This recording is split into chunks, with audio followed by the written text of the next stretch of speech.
We gather here tonight to bring women back to their rightful place. The Testaments, a new Hulu original series from the executive producers of The Handmaid's Tale. It's easier to accept a story than believe that the people around you are monsters. The battle isn't over. There comes a time when you have to take action, when you have to choose your own destiny. Never quite as it seems. Watch the new Hulu original series, The Testaments, streaming on Hulu and Hulu on Disney Plus for bundle subscribers. Terms apply. Hi, I'm Mitchell Walker, and when I'm not teaching people how to find hidden money, I'm out stacking Benjamins.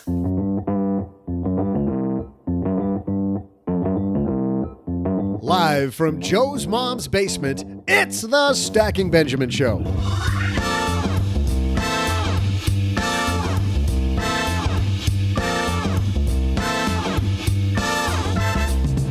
I'm Joe's mom's neighbor, Doug, and on today's show, a recent study shows that Americans have trouble sticking to the plan. Speaking of that, did I ever tell you at that time I rode a donkey in Utah to that? All right, fine, I'll stick to the script. No need to yell. Where was I? Yada, yada, yada. Stick to the plan. Okay, all right, yeah. Americans have trouble sticking to the plan. Here to help us with tips to stay on track and grab our big money goals, we welcome New York Times bestselling author Nicole Lapin. Plus, in headlines, one publication touts a new investment that the author says is better than bonds. True? We'll share more. We'll also throw out the Haven Lifeline to Jenny, who worries that all of her money is locked up in her house and retirement accounts. How can she retire early when money's so hard to access? And of course, don't forget the best part of the show. I'll deliver your favorite segment of the show, My Trivia. And now, two guys who wouldn't even be up yet if coffee weren't invented, Joe and O-G.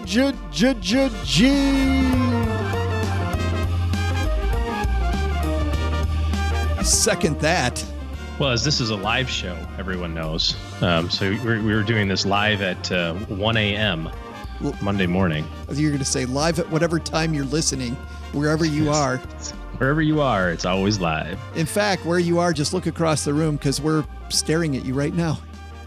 Big old googly eyes. It is so creepy. Hey, welcome to the Creepy Podcast. I'm Joe Saul-Sehy, Average Joe Money on Twitter, and across the card table from me, Mr. Twitter expert himself, the one and only OG. You got your golf hat on today? Is that the deal? No, not a golf hat, although I wish I would have worn it. You do have a sunshine hat on. It's too sunny, and I don't want, I want to protect my delicate skin from the sun's evil rays. I love this time of year because I get to run and swim at the same time. Humidity's 100%. And yes. I get done. I'm like, wow, I got 2 workouts in one. Gotta love it.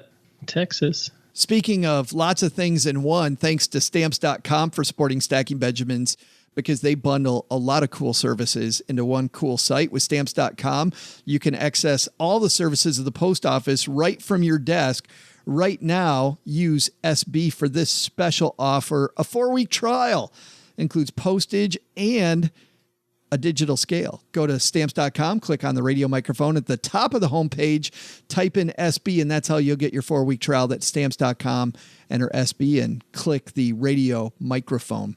We also have a new sponsor, OG, thanks to Emperor Investments. It was fun learning about Emperor Investments lately for supporting Stacking Benjamins. Investing's complicated, and selecting the right equities can be daunting for even the most sophisticated investors, and that's why Emperor Investments, a new robo-investing platform, is offering Stacking Benjamins listeners personalized all-equity portfolios free for 6 months.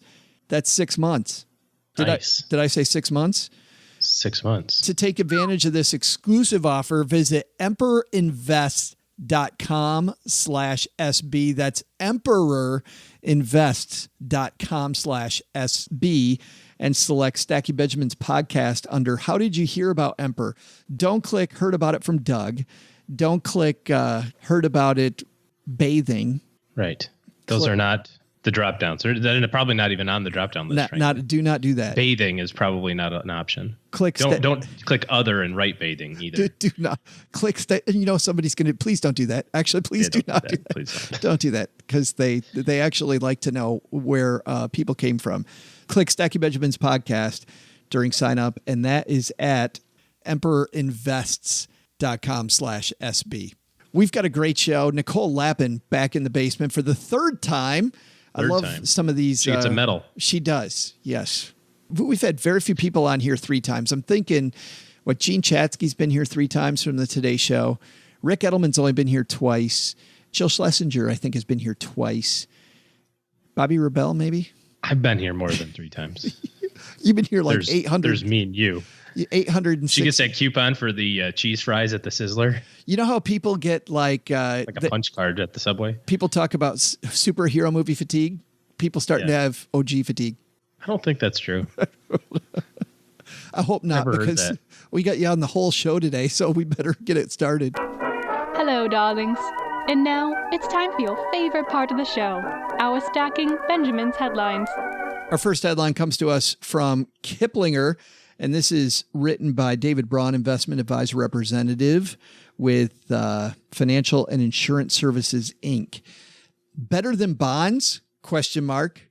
A look at fixed annuity. Uncapped fixed annuities. Bam. Fixed indexed annuities.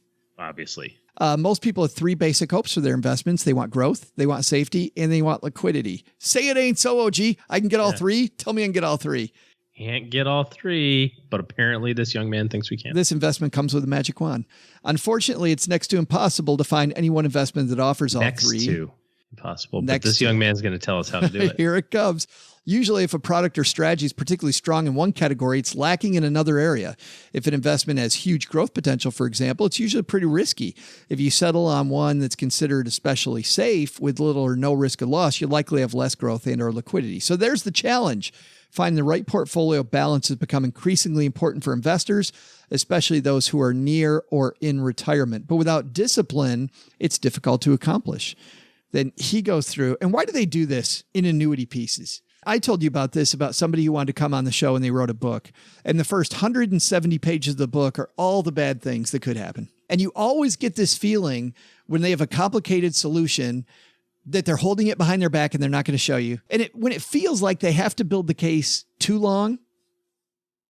Thou doth protest too much. Yeah, that it's going nowhere good. So they talk about how market losses take a toll on portfolios. Let me guess. If you lose 40% of your portfolio, you need 80% returns. It just, the first part scares the hell out of you. This is why, and I'm just going to skip to the this is why. So fear. This is why fixed indexed annuities are often suggested as a bond substitute these days, especially for retirees. They protect your principal. They avoid the losses bonds can experience and provide reliable income, especially in times of increasing market volatility. Annuities versus bonds, new research, and then how indexed annuities work. And it goes through uncapped fixed annuities. When you put money into a product that an insurance company creates on your behalf, what do they do with the money?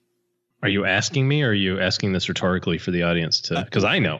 Ding! I know the answer. Call on me. Me. I know. I'll say it because it was rhetorical. They invest it. And so my question has always been, you've got 2 choices. You can pay somebody to invest the money the way that you probably should have, or you just invest the money the way you should have. Yeah. And it always frustrates me that we've got this hot product pitch that's in the way. Like, I get why some of these companies, OG, are disrupting annuities. I just got back from a meeting at TIAA, who's known for disrupting the annuity space. We've interviewed the people at Blueprint Income. They're disrupting the annuity space. You look at this area that's ripe for disruption. In fact, I read a piece recently about how many players now are entering insurtech, like the end of fintech that is insurance related. And there's so many people going there because that part of the market sucks and it is just ripe for disruption. And I think a piece like this drives me crazy. Well, one of the things that is happening, or happened, I guess, is, remember about 2 years ago, the whole Department of Labor ruling about fiduciary responsibility. And there was a big pendulum swing in most of these firms to, oh crap, we got to prepare for this, the demise of commissions. And now all these companies invested a ton of money in doing that and getting rid of commissions. And now, of course, the Department of Labor ruling was found to not be valid, or whatever the legal term is, but they don't have it anymore, right? It's null and void now. And so now all these companies are going, wait a second, we can swing it all the way back without huge repercussions. I think item number 4 on this person's list was, how much money does this guy make? I think that also has to be the list of growth, liquidity, safety, and how much money can I make on your money really quick. Like, the longer the prospectus is, the more difficult the product is. It's a general rule. The more you're getting screwed. Right. You know what I mean? Now, again, for all of our annuity salesmen and women out there, there's a place for them. Absolutely, there's a place for them. In fact, I listened to a podcast, Brad Johnson from Advisors Excel, runs a great podcast for advisors. He had Roger Ibbotson on, listened to a little bit of it. Roger Ibbotson says you should do fixed annuities instead of bonds. He quotes Roger Ibbotson in this piece. Yeah. Well, again, you take like a snippet of a quote, right? A huge hour-long interview probably, and then you can kind of parse it to however you want. The reality is that in financial product sales, there's a difference between being on the same side of your client, if you're an advisor, and being a product salesperson. And there's nothing wrong with either one of those. You just have to understand where the incentives are. If you put $100,000 in a fixed annuity, the annuity salesperson will likely get somewhere between $4,000 and $7,000 in commissions. Cha-ching. You have to understand that it's going to happen. You have to understand why it happens. And again, the longer the prospectus is, the more likely there's some pitfalls that you might be missing. So there's no bad products. There's just bad applications of products. And this is probably one of those catch-all pieces that really frustrates me. And I know it does you too. Like, hey, the solution to everybody's problem is fixed annuities. Hey, the solution to everybody's problem is, margin trading. Hey, the solution to everybody's problem is leap options on the S&P. It's not true. There's like different reasons for different things. Whenever I read better than in a headline, that's also a flag. Better than bonds? Not better, different. Yeah, completely different. Different. Yep. Yeah. Yep. Our second headline comes to us from, and by the way, if you want to read more about fixed uncapped annuities, I realized we didn't, or uncapped fixed annuities, rather, uncapped fixed indexed annuities. Sorry. Almost. Get it straight. And there seriously is a difference. Just, we'll have our link in our show notes at stackingbenjamins.com. I really don't want to go over uncapped fixed indexed annuities today. No one else wants to either. Yeah, no, that was not the point. Our second piece comes to us from NAPA-Net, National Association of Plan Advisors. This is a website that's read mostly by 401k and pension plan management peeps. Is it back to the future for the Department of Labor's fiduciary rule? This is written by Ted Godbout. I didn't even know this was coming, but while June 13th was widely cited as the last day the Department of Labor could appeal to the U.S. Supreme Court the Fifth Circuit's ruling vacating the fiduciary rule, that day's now come and gone a couple of weeks ago.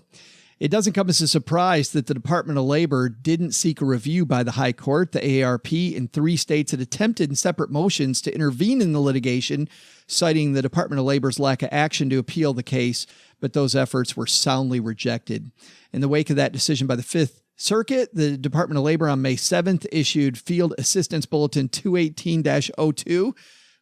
Exciting reading, by the way. I love my Field Assistance Bulletin 2018-02. Not nearly as good as 01, but a fitting sequel.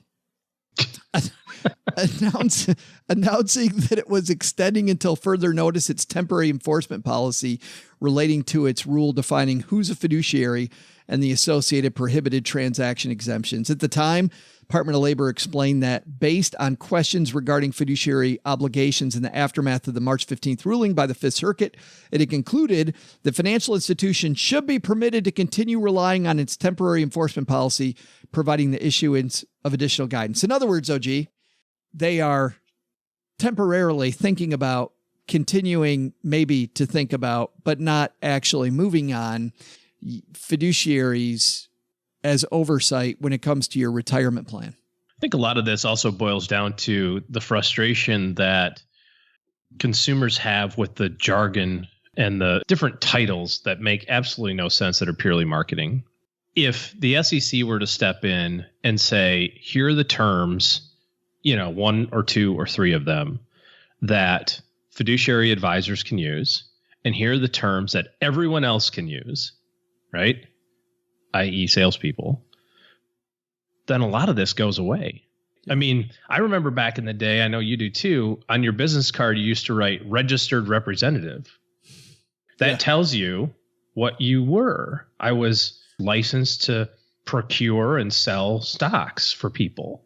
And I was basically a broker, right? I mean, we also put financial advisor on the business card, right? But it would be a lot easier if you could just write, if you could use the word advisor only in the context of fiduciary advisor and sales rep on everything else. If the word advisor, spade, spade. I totally agree. If the word advisor had teeth, it'd be so much easier.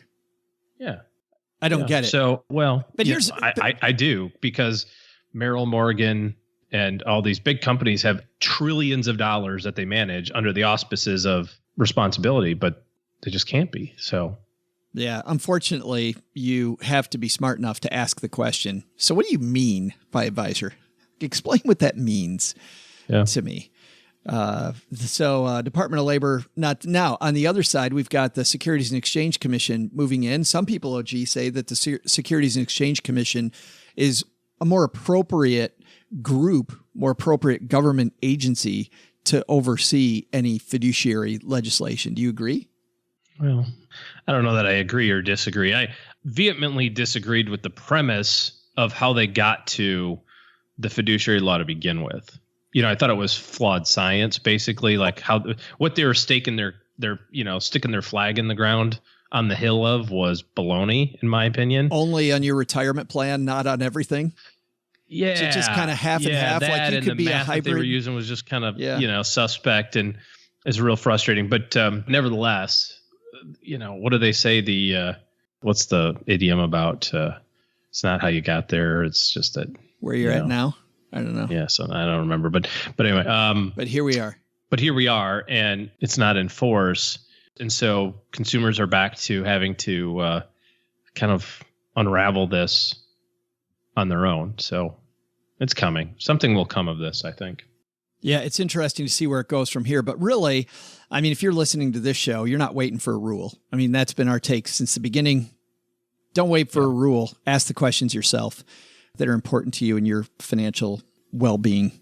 If you're waiting for the government, maybe that's lesson number 1, OG. If you're waiting for the government, you're going to be waiting a long time. And then, was that quote? I think Reagan said it, right? I'm here from the government. We're here to help. Right. And then our second takeaway from the first headline, better than. If somebody gives you a pitch that starts with better than, it very well could be worse than, but it probably is an apple and an orange comparison.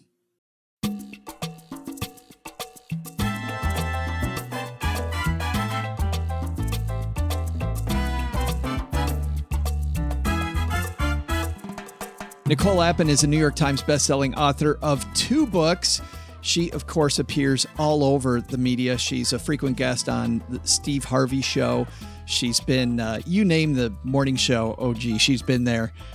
Nicole is not only a whiz when it comes to financial planning issues and better control of your money, she also has been voted 2 years in a row on popular site Go Banking Rates, the #1 trusted guru in their voting every year.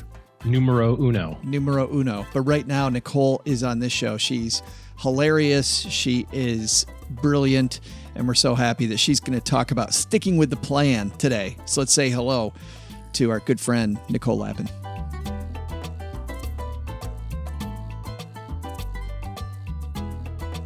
Coming down the stairs, my buddy Nicole, my BFF. How are you? My gosh, Joe, I've missed you. I've missed you so. You have not invited me to game night. You have not invited me to your wine drinking marathon. I'm not thrilled with you right now. I'm not going to lie. Well, I'm making up for lost time today. How about that? You got a lot of making up to do. I can't go back. This is like a money conversation, Nicole. You can't go back and change all those bad things you did yesterday, but tomorrow doesn't have to be the same. We don't look back for safety. We're just looking forward for winning. So what are you doing? It's time to win. What are you doing right after this? We'll just play games. Yeah, what are we playing? There it is. I like Boggle.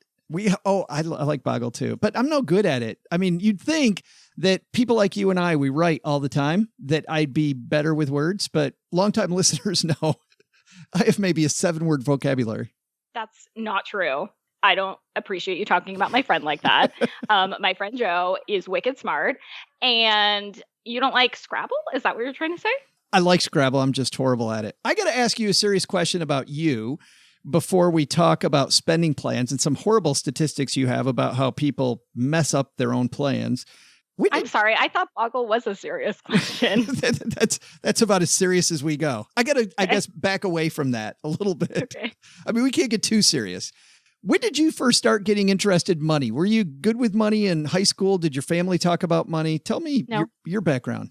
None of that stuff. I grew up in an immigrant household, first generation American, pretty broken home. My family just used cash and I needed a job. And I was 18 and I was looking for a job.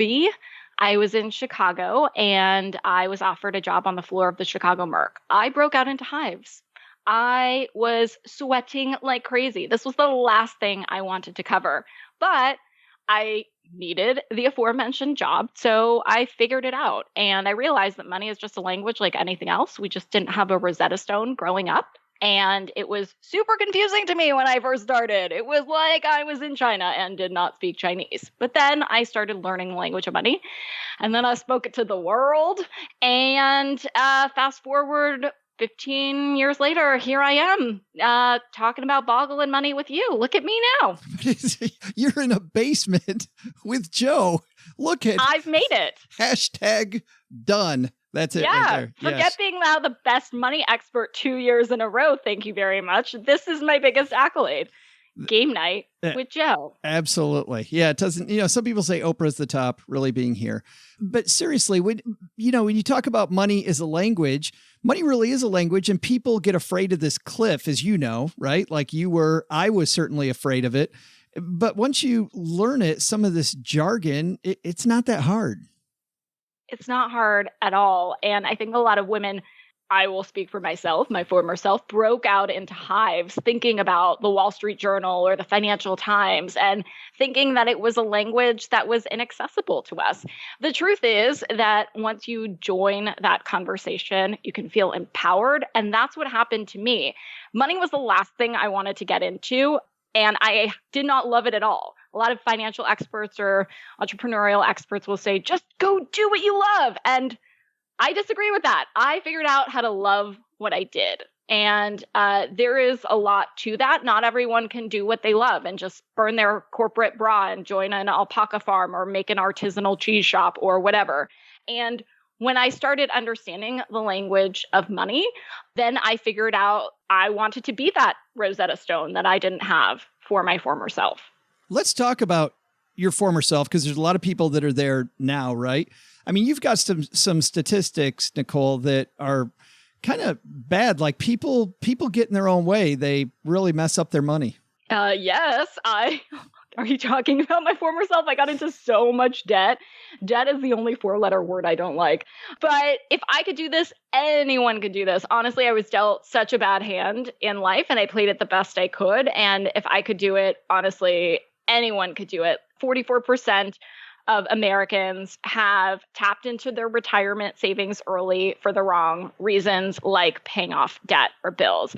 That's crazy bananas. I had to figure out how to pay off my $5,000 credit card debt by breaking it down day by day, prioritizing to pulverize highest interest rate first. We didn't learn this stuff in school. We learned how to dissect a frog. We learned the Pythagorean theorem. Why do we need to know that? Not entirely sure. It would be super helpful if they taught us how to pay off our debt or make a budget or do our taxes. Am I right? That's crazy talk. What, did you get into debt? That's absolutely. I had huge debt, and our fans know that when I got out of college, when I went to college, the very first thing I did was went to our student union, Mark Clark Hall, and American Express had this cool table where I think they were giving away either a Frisbee or a blanket or something really cool. And I learned how in 90 days to completely ruin my credit and have my credit card taken away because I was at a military college and I couldn't have a job because I was at a military. How do you take a bunch of your friends out for lunch and go buy a sweater on a credit card with no plan of paying it back? And people do that. People do it all the time. I mean, people take money out of their 401k like you. 44% of people. That's a lot of people. It's a lot of people. 22% have done so to cover a financial emergency, like a job loss. You can find all of this stuff on gobankingrates.com. It's really staggering to me. And it's something that, for me, I had to forgive my former self for not knowing all of these things, but then I had to get real. So I think it's a combination of forgive your former self, but then let's have a little bit of tough love so this doesn't happen again. Well, how do you have that tough love then? Let's talk about that conversation, like the techniques that you have, because people can say all day long, as you know, hey, I'm going to change tomorrow, right? It's like, I'm going to have a new diet tomorrow. Yeah, no, you're not. You're going to do the exact same thing you did yesterday. How do you make that switch? Well, you stop thinking of it as a diet. I think you think of it as a spending plan. I do. In the same way as you would think of an eating plan. It's something sustainable, right? So a diet to me sounds like a scary crash diet budget that's not going to be sustainable, where you cut out your morning latte. This is hilarious to me. Everybody says the first month of the year, Nicole, you would be so proud of me. I cut out my morning latte. I'm like, okay, let's see how that goes. A couple months in, you would be so proud of me. I cut out the morning latte, but I bought myself a Gucci bag because I was so good. No, the thing is, you're so deprived, and that's why you binged. And that's what happens on one of those Atkins. I don't know what's a fad diet these days, but those types of things where you then end up in the middle of the night noshing on a big old hunk of chocolate cake in the fridge because you're so hungry and so deprived. If you allow yourself a little Hershey's Kiss, you're not going to do that. So I think a financial spending plan would be the same way as you would think of an eating plan that's sustainable, and it allows you to have that small indulgence. That latte, it's not the latte. The latte is symbolic. Whatever does it for you. The mani-pedi, your haircut. You're not talking about my haircut. Just kidding. I love how you just ripped me at the end of that.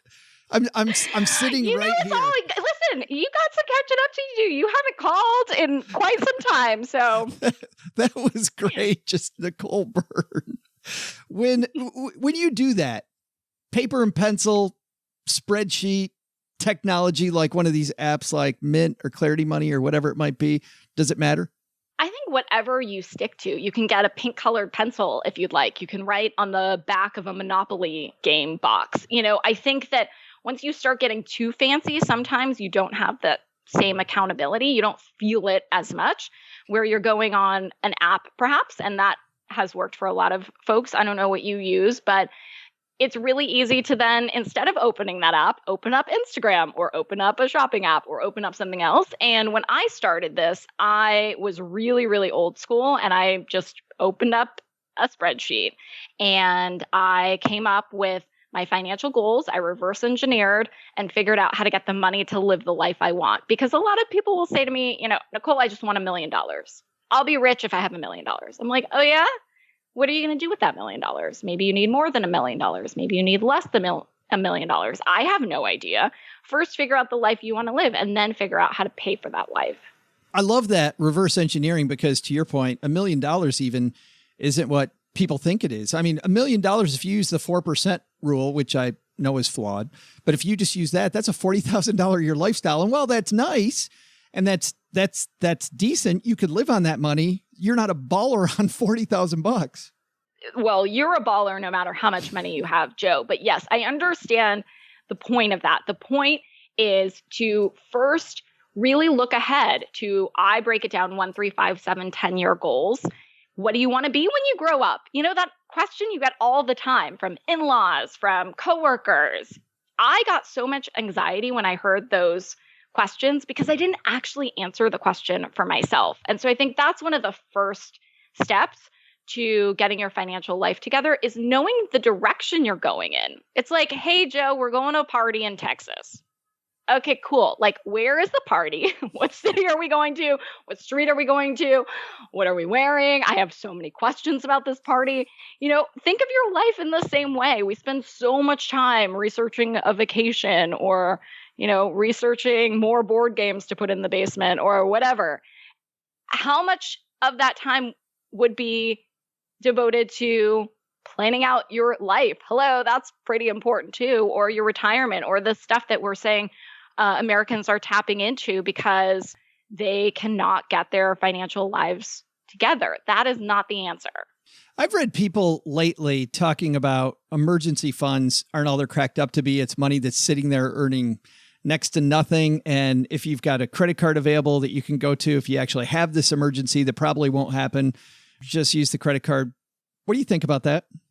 I think that you can't go to the supermarket and buy groceries with a mortgage. There's so many folks that are house poor and don't think about having that emergency fund first. And so if something, God forbid, happens to you or your spouse and you can't work, then having that something liquid, something in cash is something you need to figure out before you even get into that house discussion. Don't folks ask you that all the time? How do I get a house? It's like, hold up, wait a minute. Let's talk about all the other components to your financial life first. I think that there's this idea that you don't buy a latte and you buy a house, and that's your ticket to financial freedom. It's not. Like, the financial gods are not going to come down and beat you up because you rent a place and buy your latte. So it's not one size fits all. And that was my goal. I think right now it's important to rethink conventional financial wisdom and start thinking for yourself. So not all of these rules are relevant to you. Right? It's like when I first went vegetarian, my family ate meat. I could have liked to eat meat for the rest of my life, but there was a moment where I stopped and thought, hey, is meat for me? And the answer was no, but the answer could have very well been yes. But I think it's that same moment in your financial life where you stop and say, hey, is buying a house for me? Maybe the answer is yes. Maybe it's because I'm going to live in this house for the rest of my life. The answer should be no if it's going to be an investment or if it's some flipping situation on HGTV. But there is that moment where you just have to look in the mirror. Take that financial selfie instead of all the other selfies that you have in your camera roll, Joe, right? How many selfies do you have? You know me so well. All I do is sit around and snap selfies of this beautiful face. That's all I do. Why were you not on the GoBankingRates.com Best Money Expert competition? You are my money expert. We were all voting for you. That's why. Oh, you're so sweet. Well, I'm not in it this year. I run twice, and now there's amazing financial experts in a whole bunch of categories, from money management to building net worth to retirement and all sorts of stuff. Amazing women like Brittany Castro, awesome. Marsha Barnes. Fantastic. They're awesome. Yep. You need to join. I don't get it. Great Why people. didn't you come to this party? I'm not a financial woman. No, there are men too. Oh, there's men too. Okay. I just don't pay attention to any of that stuff. And I don't. But isn't it cool that more people are getting in this game? Absolutely. The fact that there is like a money idol competition just shows us that it is so much more zeitgeisty, that people want to join this conversation. Absolutely. I love how the community is growing. I love the, the whole FIRE movement. I love that. I love people getting passionate about reaching their goals more quickly in life, doing what they want to do versus doing something else and just realizing that the money's just a tool. But to your point, I'm speaking the language just because it's a language I have to know to get what I really want. Like, I don't really want to speak that language. I just want to get what I want. And I love that. I want to ask you something about people of different ages, though. Somebody's just starting off, and we have, as you know, we have a wide audience of people. So I'm going to ask you about different age groups. Nicole, if you don't mind, tell me what you think, like some of the main things people in that age group should think about. So I'm just out of college. Maybe I'm in my 20s. Just starting to get my feet wet when it comes to good money management. What's the biggest thing that person needs to know? So we talked about that spending plan, and that spending plan, for me, I love alliteration. So maybe you are just finished sitting under a tree reading books like I was in college, or buying a blanket like you were in military college. I had a free blanket. Well, I'm sorry. That was not a free blanket, Joe. It's true. No. I bought that blanket many, many times over. Yes. But that better have been like a cashmere, like special rare fancy blanket. No, I think breaking it down for me into the 3 E's was helpful: essentials, end game, and extras. So I put 70% into the essentials, 15% into the end game. So that's future Nicole, the future Betty White, baller retirement lady that I'm going to be. And then 15% into the extras. So that's the equivalent of the morning latte. It's so important to put those extras into your budget so you're not going cold tofurkey. And you actually can have something that keeps you on track and keeps you from binging later on. Somebody's in their 40s. They have the 3 E's figured out. What's the big thing for somebody in their 40s to think about? I think it's about coming up with, your financial goals. I break down into the 3 F's. Can you tell how much I love alliteration? Family, finance, and fun. And for women in particular, the family portion is something that we often talk about separately than finances. Well, there's nothing more time, money, and energy intensive than children. So I think these conversations need to be had together. But I also suggest sub-savings accounts. So to actually visualize where you're putting this money. In your 40s, it's really important to make sure that you're actually sticking to the plan. And sometimes it's just a psychological trick. If you come to it from a place of aspiration versus deprivation, you're probably more likely to stick to it. So I have a ton of sub-savings accounts. Do you? I do. Oh, no, absolutely. We're headed to Bavaria in the fall, and we set up this whole separate savings account just specifically for Germany. And whenever I have extra money or we had a little garage sale thingy, we used declutter and threw a bunch of stuff in a box and made a little bit of cash that way. That all goes in that Germany fund. And you see that, right? It Absolutely. says Germany. Yes. It's fun. Yeah. No, it's a blast. It makes it so much more fun. And you're right. Aspirational beats, worrying about it all day long.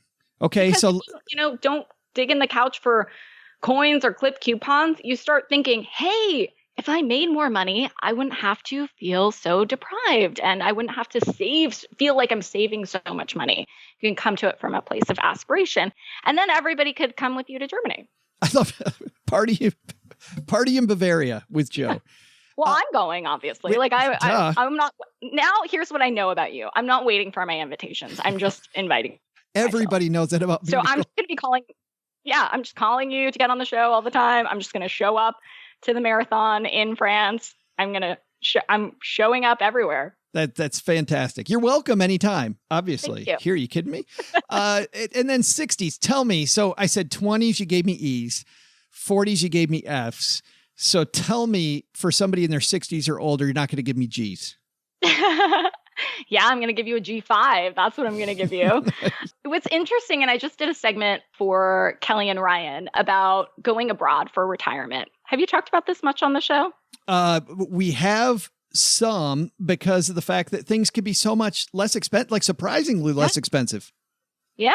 Yeah, you can be a big baller in some places. You can have a staff, you can have a personal nurse, you can have a housekeeper, all sorts of things. I think it's about rethinking what that actually looks like to you and not, again, getting back to the just because that's the way it's always been done or just the way that's how I thought this was going to be doesn't mean that's the way it needs to be. So just take a pause and say, well, maybe I want to, head abroad. Maybe I want to go to Germany to retire. No, but there's legit a lot of places that you could live super large starting into your golden years. I like that idea, though, of keeping things flexible, because Dr. Steve Wendell from Morningstar was on last week talking about behavior and about how, hey, if you don't think retirement's going to happen for you, you just got to change the plan. I mean, change the scenario, change the way that you're looking at things, right? And it's not about necessarily just saving more money or living on less. It's maybe a little bit of all these different things. And I mean, moving abroad can change things completely for somebody. I think that's true. I think it's about, giving a little here or taking a little from there. And then also, just thinking maybe even of a mini retirement, because I think now you would think I'm going to retire at a certain age. Well, maybe you take like a 1-year sabbatical or something, and then you head back and you're super stoked to go back to work and you hit it really hard. And then you're not feeling like you're just working for this one particular age. Like there's, again, no one size fits all. But yeah, if you want to go to places like, Mexico, Costa Rica, Cambodia, Thailand, Guatemala, the cost of living is 25% of that in the United States. You can get, this full-time staff for basically nothing. So you'll be surprised if you think about all these exotic locations potentially. It's so awesome, and not something a lot of people think of, which is, of course, why we have you on the show, to bring up all the stuff that people don't even think of. Brilliant. Thank you. See, now I think we're even now. You've called me brilliant. I really appreciate it. You've invited me on your family vacations. You're allowing me to play Boggle, even though you don't like it. I think we're good. And you made fun of my bald head. We're good. We can find a lot of these studies on Go Banking Rates. We can find Nicole on Go Banking Rates, where she's won twice the guru extraordinaire person forever, I guess. Keep going. The queen. Listen, by the way, there are a ton of amazing financial experts there. It's really any given Sunday. Anyone could have won at any year. It's just, it's like NFL. Let's be serious. I'd like to thank all the other nominees. I hear the pitch. Like thank everybody else. I won. You didn't. Listen, now we're just having this amazing competition with a bunch of other finalists in different categories who are sharing their personal stories, and everybody has a unique story about how, their financial strategy has been shaped. Mine is just mine. I was, a girl who needed a job, like I told you in the beginning. Yeah. I, was an immigrant's daughter. My family worked on cash. My father died really young of a drug overdose. Like, things were not awesome for me. I'm not going to lie, but that's not everybody's story. Some people may have sat around the table and kumbaya'd with, the Wall Street Journal. That was not my case.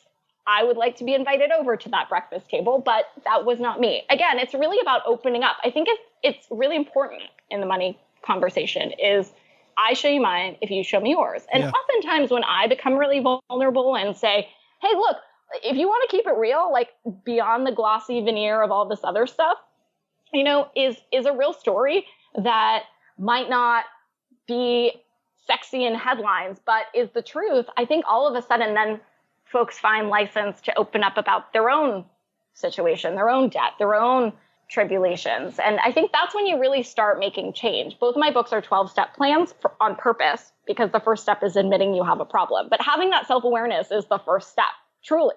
Well, absolutely. That's what we love about you, is that you're so real and honest. And I think that a lot of people put financial gurus on these pedestals like they're different people than us, right? They somehow have this money magic where every time they take out their wallet, and you're proof that it doesn't have to be magic. You can just apply systems and some thought to it and get the job done, no matter what your background is, no matter where you came from. I think that's pretty powerful stuff. Where does everybody find you, Nicole? I would like to find a magic wallet, by the way. Me too. Where do I get that? Where do you find me? What do you mean? You find me on... people want to say hi to Nicole. Absolutely. If people want to say hi. NicoleLapin.com, gobankingrates.com/Nicole Lapin, at Nicole Lapin on all the things. Talk to me. Ask me questions. I'll answer all the questions. You can find me in Joe's basement. Playing Boggle. Absolutely. Yes, on a plane. I'm constantly... I feel like when people ask me where I live, I say at the airport. And I know you well enough to know that that's totally true. Yeah. Yes, absolutely. Nicole, thanks for hanging out with us for a few minutes. And by the way, if you're walking the dog on your morning commute, wherever you might be, we'll have all the links to Nicole on our show notes at stackingbenjamins.com. Stay out of trouble, the best Nicole. Podcast ever. Amen, Woo-hoo. Sister. Thank you. Yay. Hey there, trivia fans. I'm Joe's mom's neighbor, Doug, and although it's always hard to follow Nicole Lapin, we're going to give it a go, as Joe's mom says, and share today's trivia question. Ready?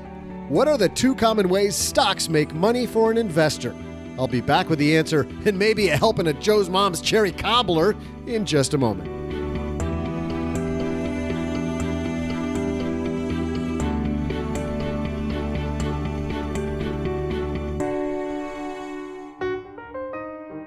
Well, thanks to our new sponsor, Emperor Investments, for supporting this podcast. Emperor Investments is a new tech-driven investment platform looking to shake up the investing space, and it's offering all of our Stacking Benjamins listeners personalized, all-equity portfolios, fee-free for 6 months. You know how OG likes all equities? Here you go, stackers. Emperor's portfolios comprise some of the largest and best-known dividend-paying U.S. companies. Emperor Investments is a lifestyle investment company. What does that mean? Well, they understand that investors have different goals and dreams, like a new house, a dream vacation, retirement, and more. Emperor's platform creates customized portfolios designed to help you meet all those life goals. Emperor invests solely in individual dividend-paying stocks, giving clients tailored portfolios. How does it work? To take advantage of this exclusive offer, visit emperorinvest.com/SB and select Stacking Benjamins podcast under How Did You Hear About Emperor during sign up. That's emperorinvests.com/SB and then click down to Stacking Benjamins podcast. And that tells them, like Mom says, that we sent you. Stacking Benjamins is also presented by Stamps.com. You know, these days, you can get practically everything on demand, like Stacking Benjamins, right? Listen wherever you want, when it's convenient for you. You know, you can also get your postage on demand. All you need is Stamps.com. Here's how it works. With Stamps.com, you can access all the services of the post office right at your desk. It's like having a post office right at your desk. Buy and print real U.S. postage for any letter or any package, all available 24 hours a day, unless you decide to close your desk. How crazy would that be? No, I'm sorry.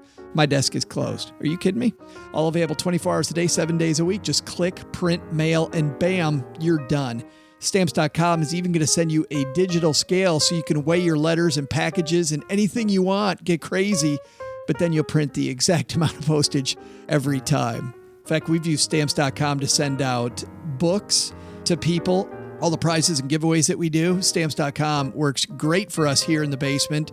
I think it'll work for you too. Right now, pause the show and use SB for the special offer, a 4-week trial, including postage and that digital scale. Don't wait. Go to Stamps.com before you do anything else. Click on the radio microphone at the top of the homepage and type in SB.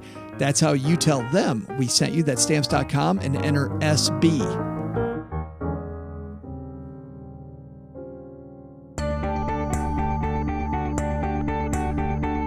Man, oh man, trivia fans, I gotta tell you, Joe's mom's cherry cobbler's so good, I almost left you hanging. But then I realized that we're friends, and how the heck am I gonna borrow $10 from you tomorrow for that great steak and shrimp thingy down at the Sizzler if I don't show you how to follow through today?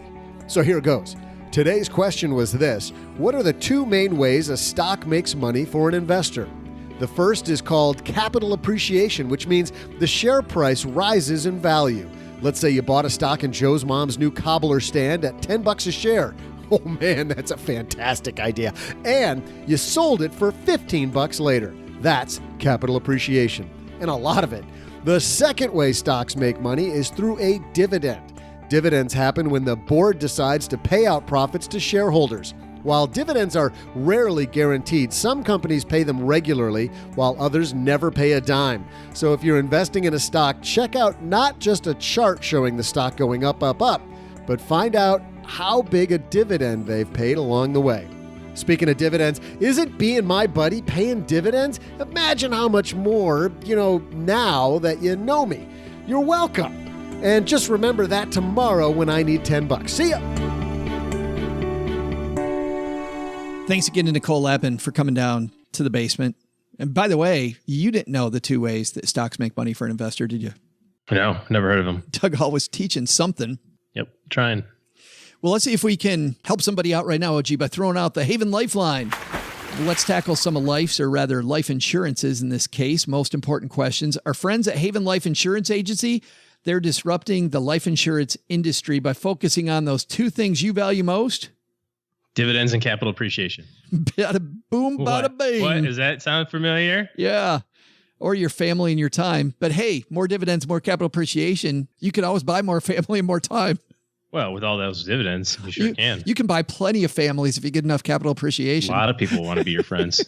That's why they created the simple way to buy affordable and dependable term life insurance online. I'm thinking about buying $500,000 myself on OG and then feeding him mushrooms. Coleslaw. Feed him coleslaw, right? This is great. I tried it myself. I got a fever, and the fever says more coleslaw. Dink, dink, dink, dink.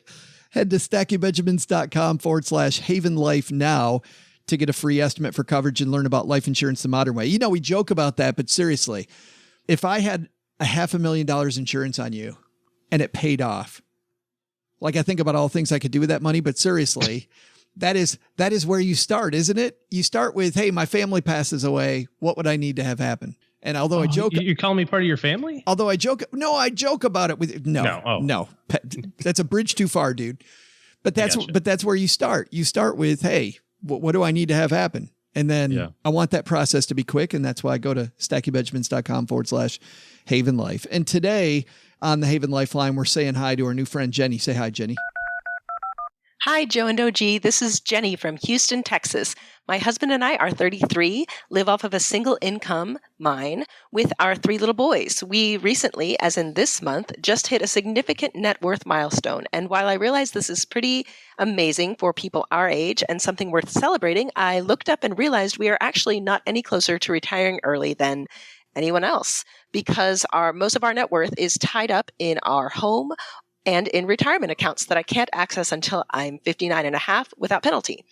I'd really like to retire earlier than 59 and a half, putting me in the FIRE community. Can you give me any advice of where to put my assets so that I do have money I can access between the age I want to retire and 59 and a half?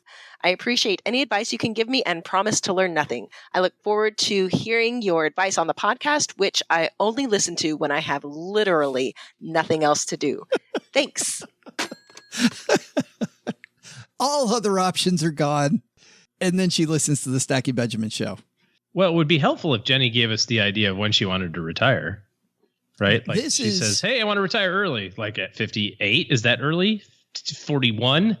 There's a big difference. That is the whole issue of beginning with the end in mind. But now, Jenny, in your defense, fantastic. She has an idea. She just didn't say it. But I'm also saying fantastic job saving early and often.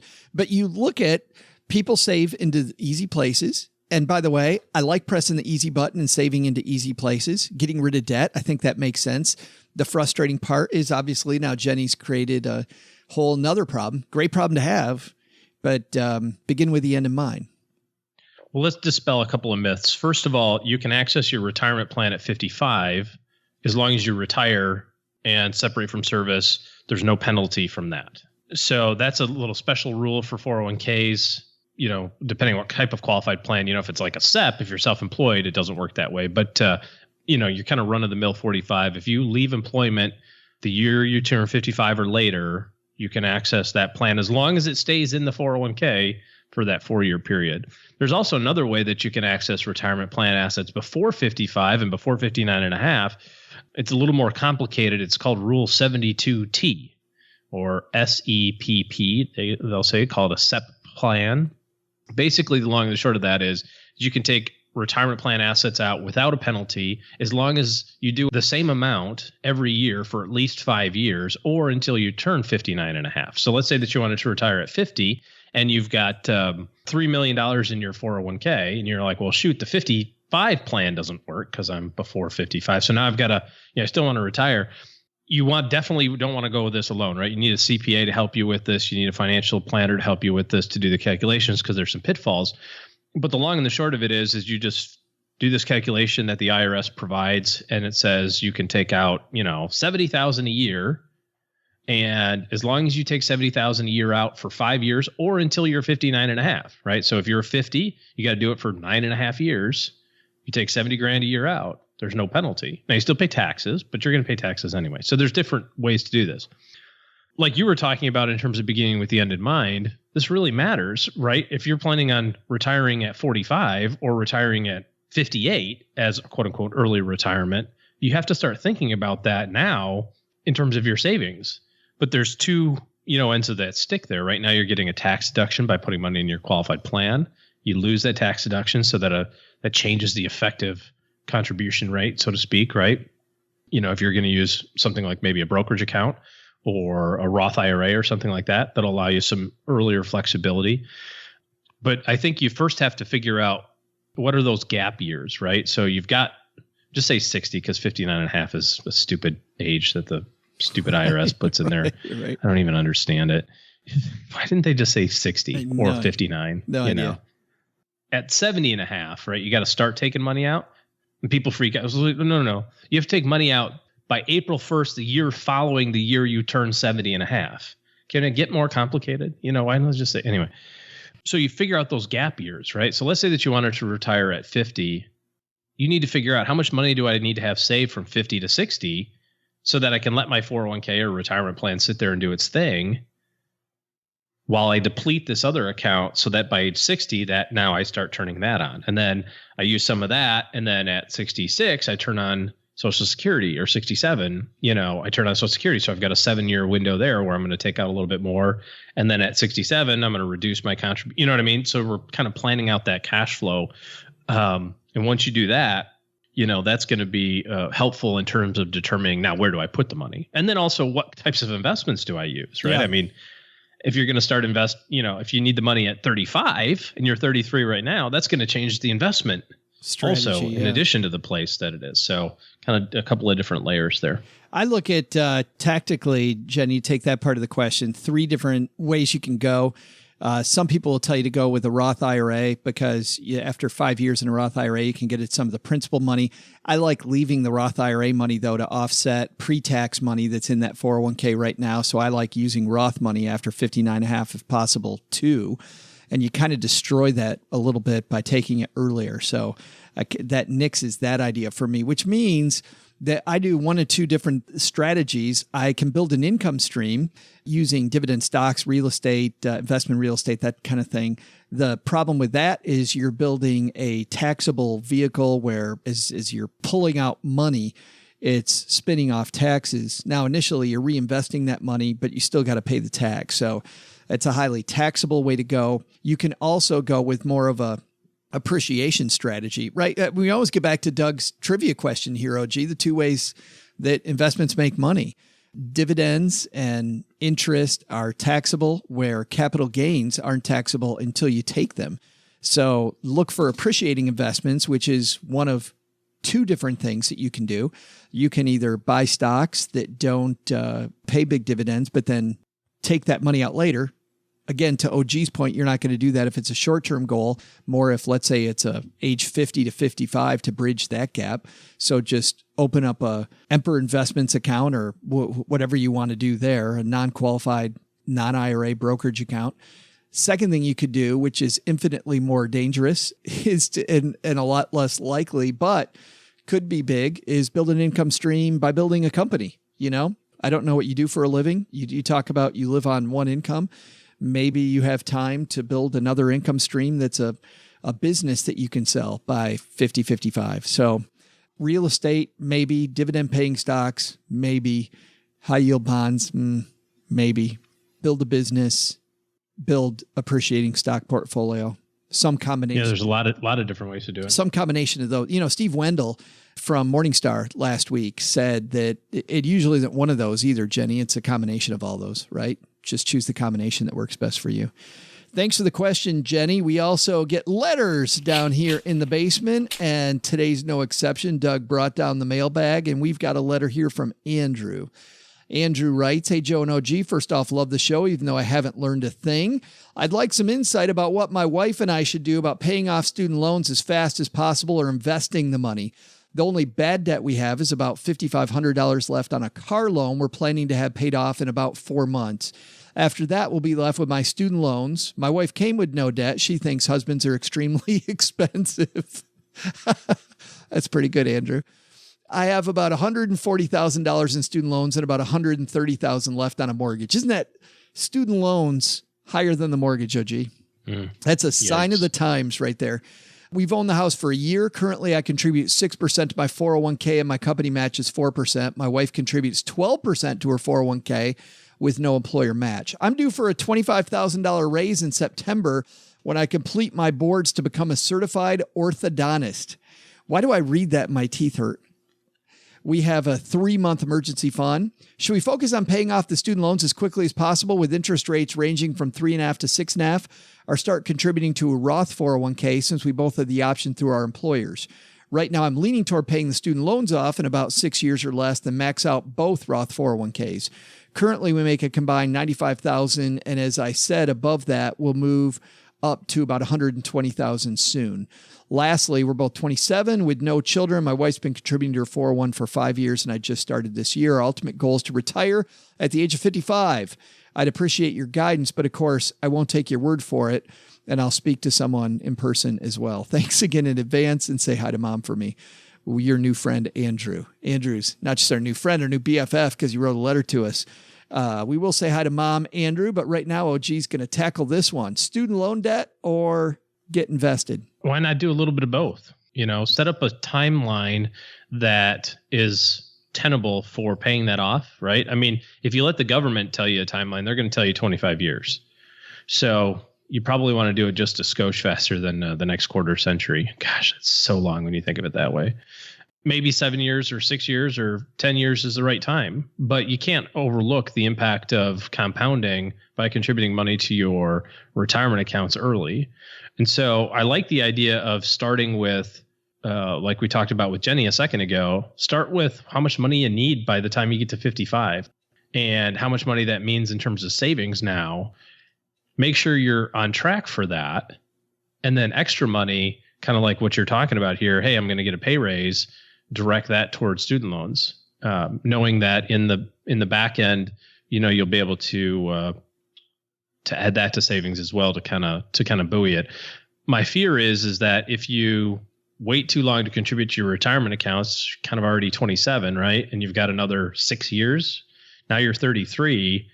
That only gives you slightly over 20 years to accumulate all the money that you need for your retirement time period. And there's a lot of changes that are going to happen between 27 and 55. It's a stretch. Lifestyle. It's a stretch what I'm going to say next, but if you get a 10% rate of return, and I get that that's a stretch, but let's say that you do, using the rule of 72, that means in 7.2 years, your funds will double.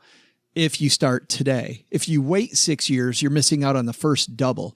And the first double is not the important one. The last one is. So the quicker you can make that first double, the better off you're going to be, which is why I wholeheartedly agree that you got to do some of that investing right now, especially. And I'm very curious what percent of those loans are at 6.5 versus 3.5, because that's also material. 6.5, the risk premium, meaning the difference between 6.5 and a potential 8, which is more reasonable in the stock market that you might get, is a small enough difference that I really like paying off the 6.5. But the 3.5%, dude, unless you're paying a lot every month and we can capture a lot of cash flow, let those babies go. So I wouldn't, unless, we can take some nibbles. I wouldn't do a Dave Ramsey on these and line them up like a snowball. I would attack those 6.5% interest rate debts first. Yeah. It definitely depends on how it's structured. Different places have different rules on how they apply over principal contributions. There's obviously all the ideas about consolidating the loans. You can go to Magnify Money and find loan consolidation places that will, lessen that impact a little bit in terms of the interest rate on the ones that you want to consolidate, right? You got some at 3. That's great.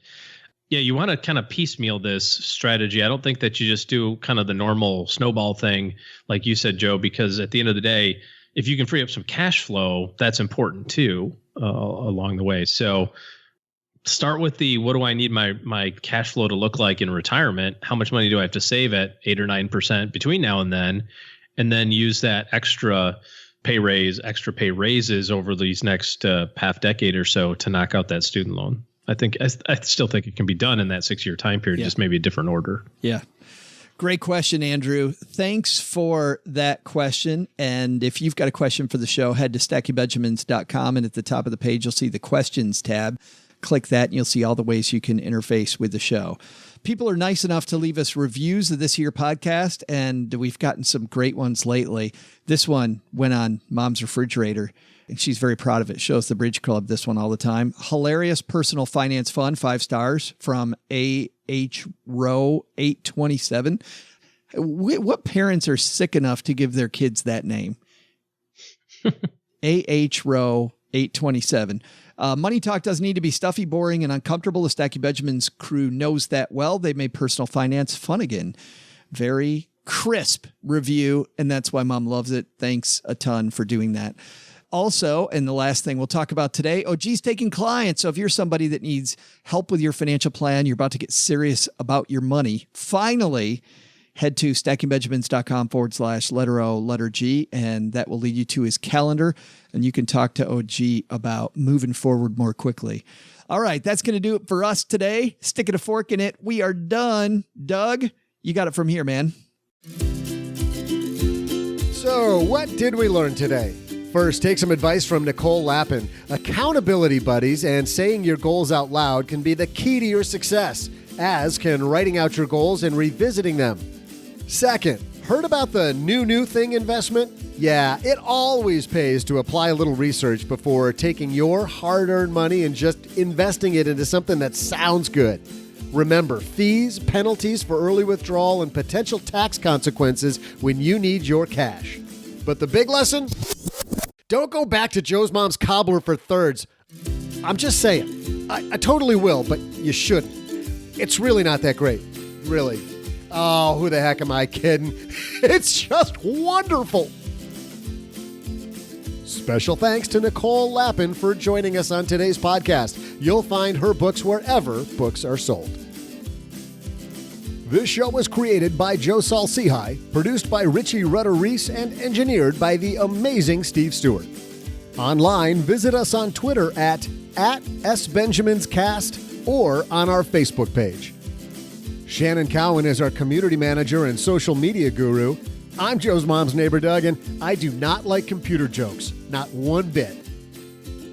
SB Podcasts may receive payment on the show from sponsors and guests in the form of books, giveaway items, discounts, or other remuneration. There's no way you would take advice from these dorks, but like Joe's mom always says, don't take advice from people you don't know. This show is for entertainment purposes only, and before making any financial moves, consult with a real financial advisor.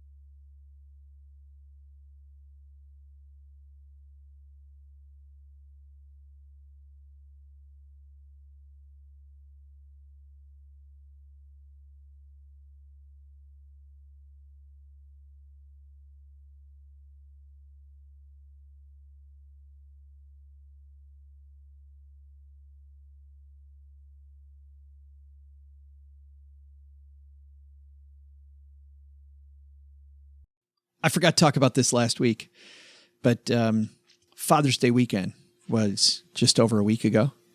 Mm-hmm. It was pretty funny. Leading into that, my son got me a great gift. Got me a racing game, Forza 7. He now works for Microsoft. And I'm sure he got a big fat discount, but I don't really care because I don't. That's great.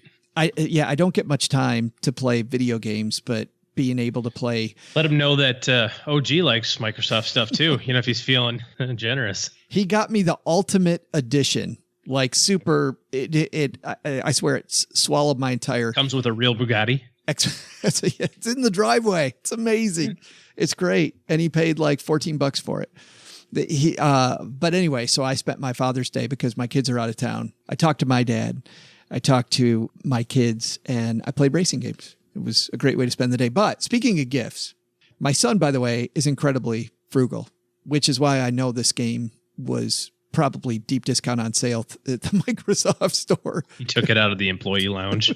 Because, right, somebody left it sitting there, and he scored himself a discount. No, but Cheryl and I were talking about family. Everybody has their own values, but family time, very important to us. And so our kids, we've always talked about how we love getting together with our extended family from all over the place at Thanksgiving. And I know my kids are really into that, but I want to see my kids a couple times during the holidays. So I made them both a deal. I said, okay, you guys got to figure out Thanksgiving on your own. But Mom and I, our present to you every year is going to be, we will fly you to wherever we are. So you get the time off. You tell us how long you can stay, but we will pay for those flights, and you can just bank on that. You just tell us how long you can stay. Stay for a long time.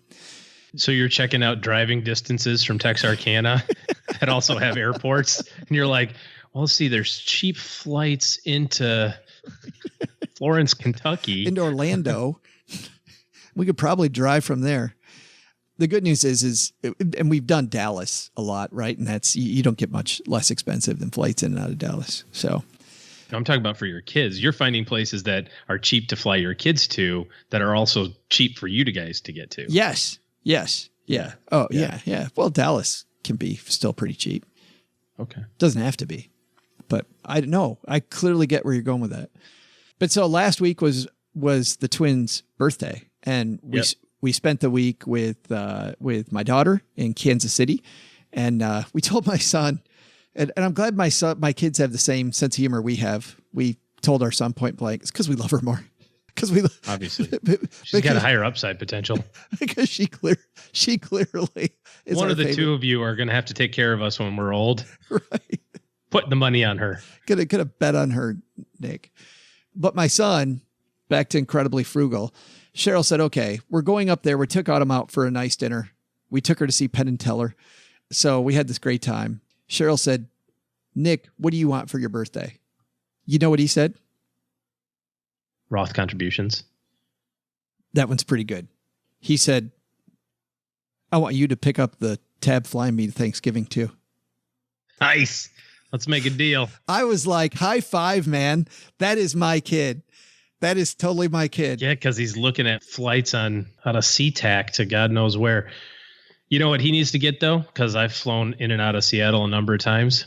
He needs to get clear. You mean to get away from the fog? No. I'm talking about the airport. Like, they got pre-check and then they've got clear. Yeah. Flying at Thanksgiving, I can only imagine, is about the, third level of hell? The lines. Yes, I was... People and the cancellations and all that stuff. I was listening to a Disney podcast. Yes, there is such a thing. And this woman was talking about her trip to Disney last October. And they went to Mickey's Not So Scary Halloween party.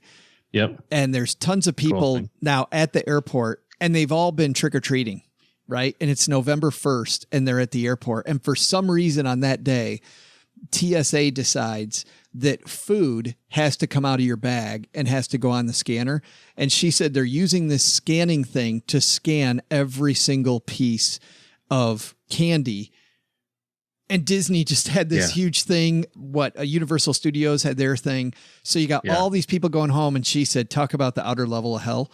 Like, that line went forever. Security was incredibly backed up. Yes, I try to get every cheater way possible to get through security. I would, I thought about joining like the FBI or something just to like go through there, because they've got a faster security if you're federal law enforcement too. I just like, well, maybe I'll change jobs so I don't have to stand in the security line. Yeah. But anyway, back to video games. Definitely want to do that. Back to video games. I'm so happy my kid works for Microsoft, and whenever there's a new game, so you got video games. I got a little handle of Woodford Reserve. So that your works. Kids bought you alcohol. Yep. That's good. It's funny too, because Mrs. OG, she goes, "Hey, I saw that you were out, so I got you some. You have a cocktail on your birthday." And I went, "I'm never out of Woodford." She's like, "No, I saw the empty bottle in the trash. I knew you were." Oh, but there's another one. Oh no, there's a couple up there. I buy them. I have them shipped in, directly from the. They come in boxes, the pallets. She's like, "Oh, I didn't see that one up there." I'm like, "Nobody does. That's the secret sauce." When you got guests, you've got it's like a bar at my house. I even have the call. I've got the call stuff up front, so when people come over, they're like, "Oh, okay, so you guys have Jim Beam and Jack Daniels." I'm like, "Yep, that's what we got." Like in the back, the top shelf is all the stuff that they can't see. Yeah. I'm quite the host.